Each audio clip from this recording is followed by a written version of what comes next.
Welcome to this 5-minute introduction to LaTeX. LaTeX is a markup language and an associated computer system to create documents. It is a markup language. That means that you will be editing a text file, a plain text file, in which you will write a certain code. That code is called a markup language, and the associated computer system will then transfer that into the output document.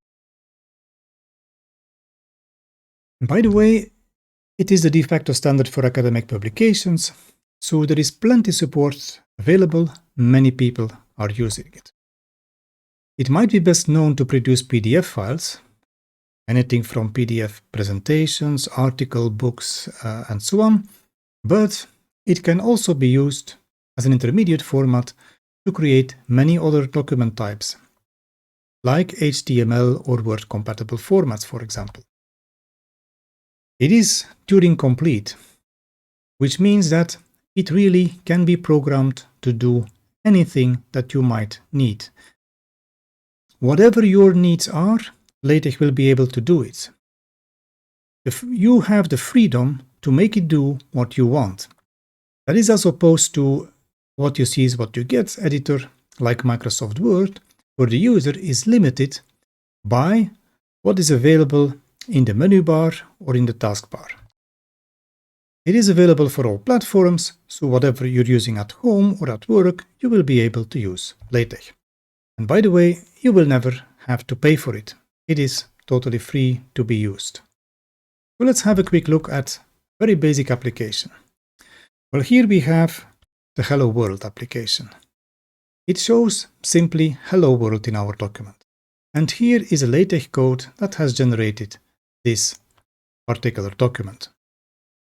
It is best understood by realizing that there are actually two parts here.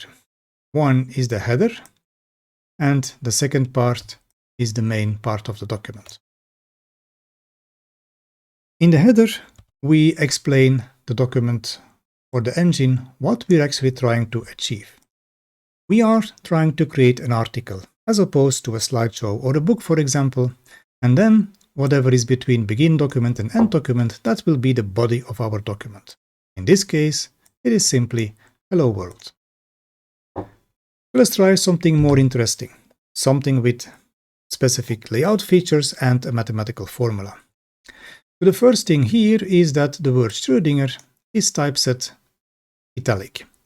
That is achieved by giving it emphasis. And you see, that is done by writing a certain macro here. You have \emph, curly brackets, and the curly brackets close here. And clearly, whatever is within the curly brackets gets the emphasis and is typeset italic. Another thing that you might notice is, well, I don't have the umlaut on my keyboard, but that is no problem. It is a very simple way to get it done. And that is another macro. By now we realize that macros always start with a backslash, and then there is a certain word, and then they will be applicable to whatever is within the curly brackets. So text boldface doesn't need any further explanation. What might need a little bit more explanation is the mathematical formula that we have here. That formula starts with the square brackets, which are escaped, so there is an escape character, the backslash here. And it is closed by closing the square brackets. -i is obvious, and then h/ we see that is a macro which doesn't take any argument, so that's a macro on itself. It doesn't operate on anything, but that h/ obviously will generate for us h/. And then we have a fraction, which is frac, and dfrac is a special form of that ideal for display. Within the fraction, we have obviously a numerator. Within the numerator, we have a partial derivative and the capital letter C. And obviously, if we want a hand on the h, the macro is hat. So that isn't too hard, isn't it? Indeed, your imagination is the limit for LaTeX. Here is just a few lines of code that generate this beautiful and rather complex graph. Obviously, the slides that you have been watching, they were all prepared by LaTeX. Thank you for your attention.